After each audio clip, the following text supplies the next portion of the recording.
You're on the Toast Breakfast Show with Scott Hendriks. It is 4 minutes past 9 on your Wednesday morning. A big good morning to you if you've just joined us. I've just been joined in the studio by the lovely Tali. How are you? Hi, good morning. I'm very good, thank you.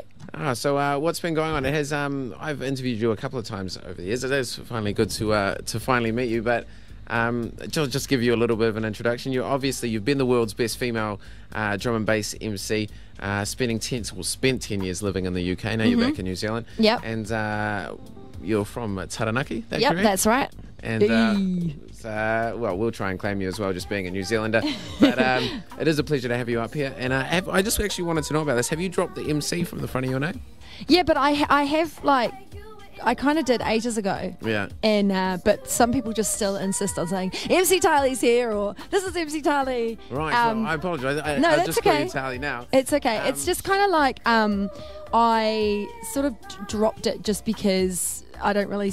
Well, the thing is, like, after 10 years in the industry of drum and bass, people know who I am now, and they know what I do. There doesn't really need to be an MC in front. The MC used to be there so that people recognise that I wasn't just like a singer, right. Like I was an MC. I was actually like freestyling. Is that to do with the fact that maybe in, for instance, like drum and bass, being an MC is kind of harder to get into if you're a female, or yeah, and also like everyone's MC, whoever, you know, or Dynamite MC, Stamina MC, or MC this person or MC that, you know. But I just sort of think there's nowadays, like, for example, there's a lot of people who have dropped the MC from their names, and so have I. And just because now I want to be recognised for more than just MCing as a singer and a songwriter. So yeah, and you know, Tali's my name, and I hate it when people are like, oh, what's up, MC Tali? I'm just like, just lose the MC, bro. It does feel kind of official, doesn't it? It's yeah. like, oh. But I mean, how are things anyway? How long have you been back in New Zealand now? Since November last year. Cool, so nearly a year. Yeah, wow, quite a while. Yeah. Quite a while. So your new album came out on Friday. Yeah. And how's it feel to finally get it released? You were just telling me before that you did all the PR yourself. Yeah. It's on your own record label.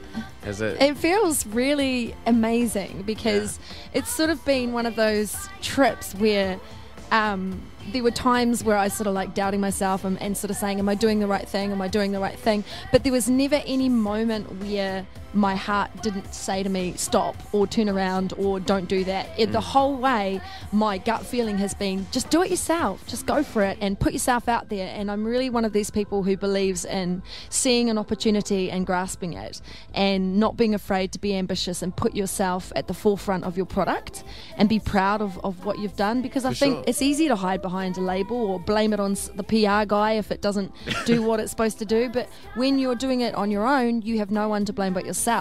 And that can be a good thing and a bad thing, but so far it's working for me. People seem to like the fact that I'm doing it myself. Yeah.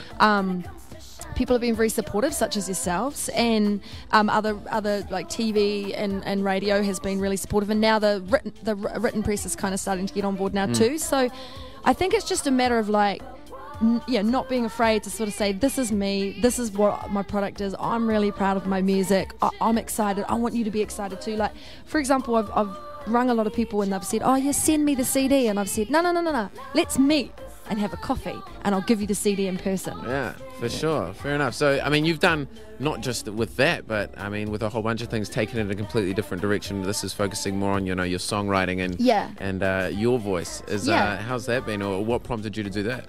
Well, I've always wanted to do a sort of more, I don't want to say commercial because it's not that commercial, but I've always wanted to do something that was more about me and really by me, if that makes sense. Just because when you work with in drum and bass and you make an album, for example, unless you work with one producer, you kind of, you end up working with maybe 3 or 4 people on the album, and you end up having to compromise a lot on what you want, because the product doesn't just, I keep referring to the music as a product, but that's because it kind of, that's the easiest way to explain it, but it doesn't just represent you, it represents the producer as well.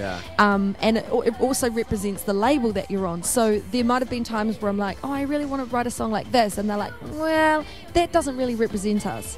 So with this album, it was like, I want it to be 100% completely written by me, produced by one producer. Although there is another tune that's snuck on there that's by Artificial Intelligence. It's the only D&B tune on the album. It's pretty chilled. But yeah, like I said, it's coming completely from an angle of me and who I am, and I really feel like this is the most personal work I've ever done. Right. And therefore I feel like it's probably the best work I've ever done. Yeah, and I mean the title of Things to Come, is that kind of, you know, a little insight into maybe what we can expect from you in the future? And absolutely. But it's not just that, it's also the idea that since I've come back to New Zealand, I mean, I wrote the whole album, apart from one song, I wrote the whole album back in New Zealand, and the whole time I was writing it, great things were happening to me. I was getting a lot of bookings, I was getting great sort of like I was asked to be a brand ambassador for Moochie clothing and also Billabong Amazon.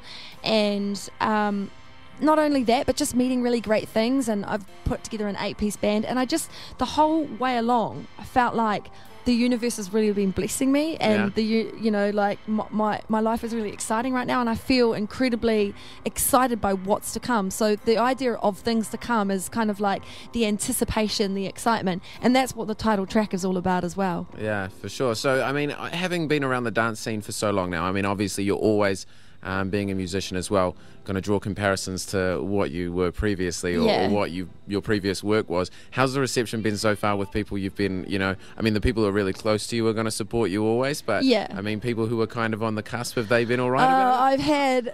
I've only had a few, but they annoy me anyway. I've had comments on my Facebook page saying, I've just heard a snippet of your album, no D&B, or where's the drum and bass?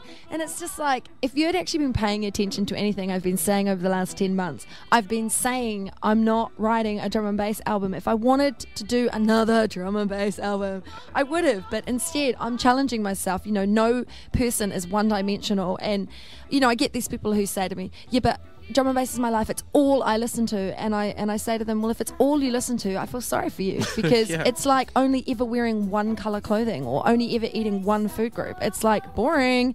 Life is so much more exciting, and I take a lot of influences from different genres. Before I was into drum and bass, I was desperately into hip-hop, and I love R&B, and I've been massively into indie rock, you know, and I even love a little bit of like pop. So I saw, and I definitely love electronic music, not just drum and bass. I love house, I love techno, you know. For me, in order to be a really good musician, you should be able to draw on all influences and genres around you, and that means embracing them and listening to them. Now, for the more worldly of my fans, they're totally all for it. They understand the progression. They know that I've been in the scene for 12 years, and they understand that this is something that is not only necessary for me to evolve as a musician, but it's a breath of fresh air. It's like it's in New Zealand as well, in Aotearoa, there's not really anybody that's kind of like me, who's come from the scene that I have, who sings, who freestyles, who writes all her own music, who busts a mean dance move on stage, you know, like there isn't anyone like me, you know. And so I'm hoping that that will be something that people embrace and are excited about and can relate to. Cool, for sure. Well, it's been fantastic having you up here.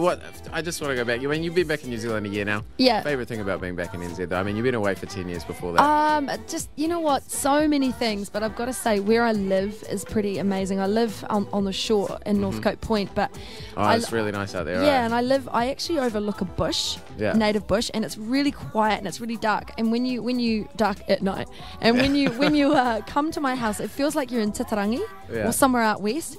And I just sit and I look out at the native bush, and I see tuis and wax eyes and wood pigeons and like parakeets, Australian parakeets hanging out in the trees. And I just say to myself, this is so incredible, because I used to live in like a 1-bedroom flat with my husband in East Hackney, you know, and the view was like looking at some other estate houses, and it was grimy, you know. So being back in New Zealand, but there's so many amazing things about being back. Just being surrounded by Kiwis again is a wonderful thing. Like, we should be so proud of ourselves as a nation, because we really are the best. No, for sure. I mean, have you got plans to stay here for good? Absolutely. Back for good now? Awesome. I mean, I will never say for good for anything, you know, for anything in life. I will never say for good, because you can never predict what the future holds. But that's what's so exciting about life, is you never know from one day to the next what's going to be around the corner. You may think that your life is ordinary and mundane, but if you want to make it exciting and you want to fill it with opportunities, all you have to do is is manifest that, man. Be positive, and I truly believe that's it was the best thing ever to come back to New Zealand, because that's what's happening to me right now. For sure. Well, we're glad to have you back. Thanks, bro. You know, I like the new album, and we're going to play a tune from it now. Jet Set Love's been, slammed by us and by a lot of other people as well. You wanted to play a different tune off I of do, and you know what? You are the first station who's getting to play it. Yeah, look at that. I'm giving you like a world exclusive play, because you've been so supportive. You've made my CD album of the week, and I really appreciate that support. It means a lot to me. No problem. So this tune we're going to play is called "Of Things to Come." It's the title track off the album, and it generally sums up pretty much how I'm feeling about life right now, and I kind of hope it inspires people listening out there too. Sweet. Well, Peace. Here it is. It's Tali, Of Things to Come.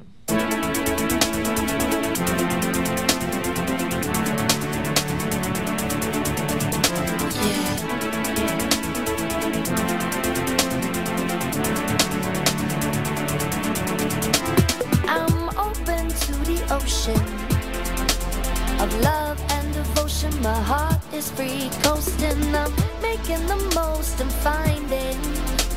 I'm following a road, freestyling. My love's like a sandy shore. 'Cause ooh, baby, it stretches on. Buffeted by waves and touched by sunny breezes. Blessing anyone who wants to come and feel these. The shape of things, the sound of things, anticipation of what's to come. Opportunities surrounding me, but you gotta walk before you run. The shape of things, the sound of things, and how it brings so many roads I could take. I am so excited by my life right now. I can hardly sleep, and I can't wait to wake up.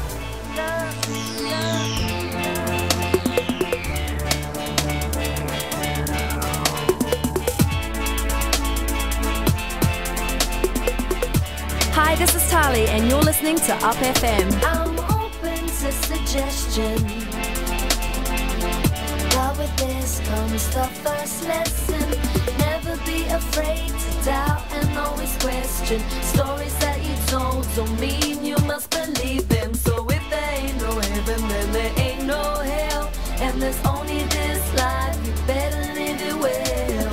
And I would like to think that no one ever really dies, but in the warmth of the sun, your spirit survives. In the rain that falls from cloudy skies, and the beat from the wings of a butterfly. Once I realized that it was on me, I only had to ask in order to receive. And I don't mean getting down on my knees, 'cause in myself is what I believe. I believe, I believe, I believe, I believe, I believe, I believe. In the shape of things, the sound of things, anticipation of what's to come. Opportunities surrounding me, but you gotta walk before you run. The shape of things, the sound of things, and how it brings so many roads I could take. I am so excited by my life right now. I can hardly sleep, and I can't wait to wake up. Everything I am today, my thoughts help to put into play. Everything I am today, my thoughts help to put into play. The shape of things, the sound of things, and how it brings so many roads I could take. I am so excited by my life right now. I can hardly sleep, and I can't wait to wake up. Ooh, I can't wait to wake up, yeah. 107.5, 18 past 9. You're on the Toast Breakfast Show with Scott Hendriks. Tali, Of Things to Come. It's the second single of her brand new album, or titled album, Of Things to Come. It was released last Friday. I do believe it is available for digital download.